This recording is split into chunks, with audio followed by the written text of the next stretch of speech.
Hey everyone, welcome back to Crypto Cash. Thank you so much again for joining me here. Hope you're having a great day. Bitcoin right in the struggle bus. Looks like we rejected off this descending trend line once again and or that 0.618 fib level.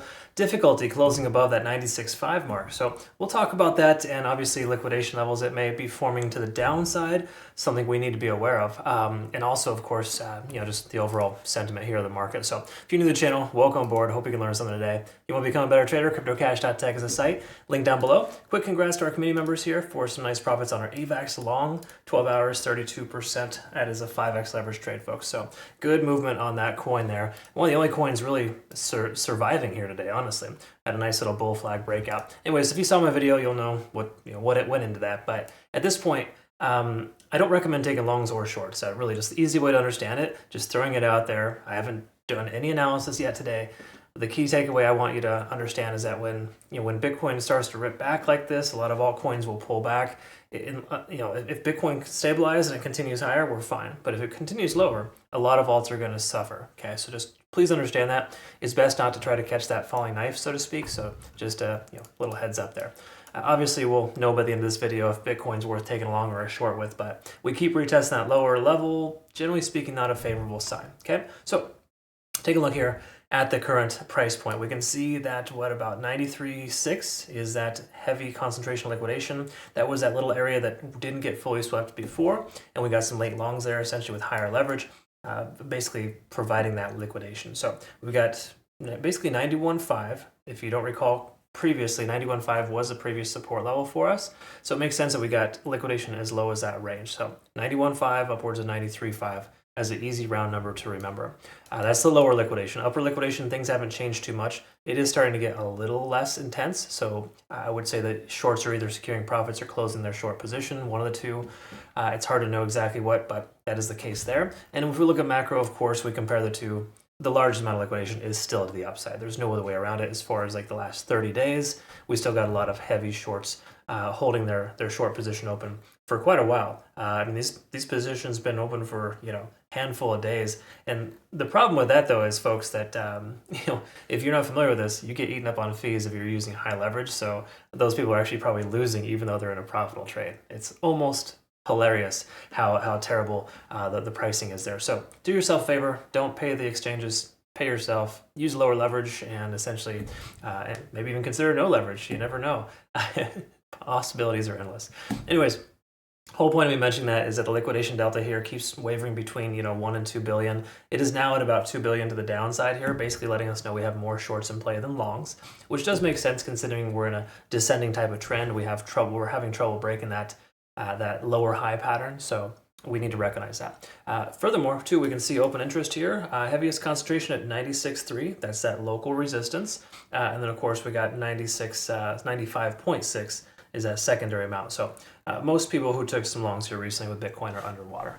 All right, folks, that's kind of what we're looking at there. So let's take a look at the daily, work our way down, see what's going on, and just again to clarify, this is a descending broadening wedge pattern. It seems to be playing out pretty well. It's still considered to be a bullish pattern, which is strange to say considering where we're at here. Yesterday's doji candle hasn't provided any benefit yet. So typically when you see a doji candle at the end of a pullback, you start to see the price action recover. We're not seeing that just yet. Granted, that's the daily time frame, a little different than a 4-hour time frame, but that is essentially a thing. We recognize too as well, our local point of control is 95,800 now. That's essentially averaged its way down. 96.3 was a previous. We still got a lot of open interest at 96.3, so it's good to note that that little range there is a resistance range for us, but at this point, not looking great. But again, we don't want to scream to the high heavens that Bitcoin's going to dump just yet, because there is still some support in place. Okay, and what that support is, by the way, this is held fairly strong. There's a lot of confluence here at 94,700. So we're pretty much testing that lower range right now. A lot of folks will take longs into those kind of support levels, just kind of as a it is higher risk to take a long into a support that keeps getting retested. But again, it's held pretty strong so far. We have yet to close below that level in the last 7 days since we've been above it. So there is that. Either way you look at it though, for the most part, we're seeing some pretty significant divergences here on the daily time frame, and the overall sentiment is not necessarily a bullish one. Okay, easy to say there. Money flow index below the RSI, generally in favor. Stochastics pulling down. MACD's diverging. That the daily has shifted mostly bearish. Again, minus the moving averages, which we're still technically above the 20-day SMA. And that's positive, okay? Not saying the price is just going to launch from here, but generally speaking, the 20-day SMA is a good place to be above. You don't want to be below it. And again, it's not like it's a bad thing if we do break below. A lot of altcoins are breaking below and they still did well, but it's just kind of a barometer of kind of where we're at right now, okay? The longer we spend in this range, the more likelihood we are to pull back if we cannot seem to increase here soon. That's why moving averages are nice. They let us know the overall trend. Right now, the trend is down. We're below every single moving average on the 4-hour time frame. We can recognize here as well, we're under 50 on the RSI, stochastic swing down, money flow index is low. We can also see as well MACD is diverging. So the 4-hour has shifted pretty bearish in the overall sense. There's no other real way around it here. If we do lose this lower level here at about 95,000, then we're going to be in pretty bad shape. So again, a lot of times you'll see the price action just kind of work itself into a type of trend like this and inevitably break down, just based on the simple fact that it's it's kind of somewhat of a triangle type of pattern. Now again, if we see volume start to increase, we could very well see the price recover here soon. In fact, there is a decent amount of buying pressure here because we're seeing a lot more volume. If you see a pullback like this with low volume, it's kind of concerning, but we're starting to see an increase in volume, implying that that support level is starting to reinforce itself. So generally speaking, that's a positive sign. So as we can see here with the play out from before, we didn't break above this descending trend line and use it as a bullish backtest. That didn't happen. Instead, we kind of basically just rejected out at this resistance level here, roughly 96.5, and essentially pulled back there. If we take a look at the Ichimoku cloud, we can confirm here as well. We're tentatively below the cloud. And I want to emphasize the word tentative because if you're not familiar with the Ichimoku cloud, you may not know specifically what this implies.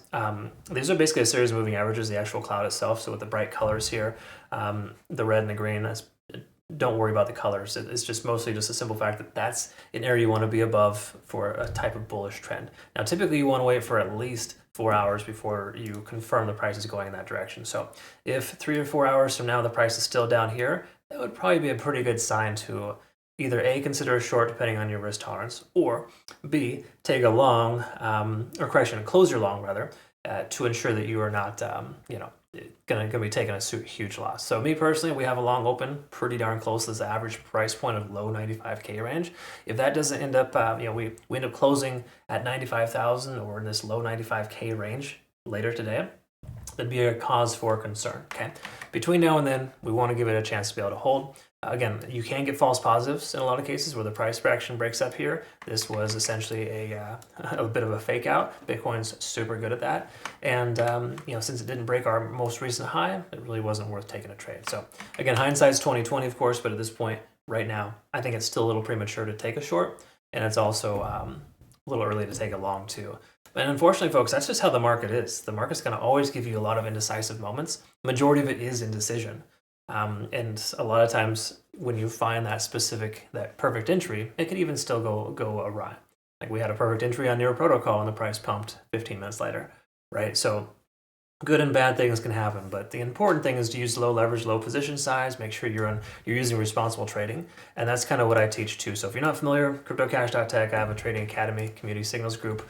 I provide trade signals for all the trades that I take. We took some nice profits here from SUI as well yesterday, 33% there on a long, but that's a high risk long too, folks. Almost everything right now is high risk, just based on the simple fact that the market is, like we're seeing this rips off from Bitcoin. It's just terrible price action. So anyways, friendly advice, just be careful. Try not to be one of those heroes that posts on social media that you got a 100x leverage trade with 10,000% return. I don't know why people like that, but my thoughts is people kind of roll their eyes when they see it. I know I certainly do. So anyways, there's nothing great about being a high-risk trader. Granted, you can have some high rewards, but your losses are going to be monumental and it's going to hurt. Okay, cool. Anyways, conversation for another day. Thanks so much again for watching. Join us over at Bitunix too, folks. $12,000 prize pool. This is a phenomenal exchange, no KYC or VPN required. And obviously, as per usual, I'll post our playout chart on our Twitter, Telegram, and Discord so you can kind of get a perspective of what I'm thinking the coin's going to do next. Like this is our AVAX trade that we took. A lot of support in that range. Price continued higher. We took some nice profits. But that's all there for you too. All right, folks, have a good one. We'll see you next one. Take care.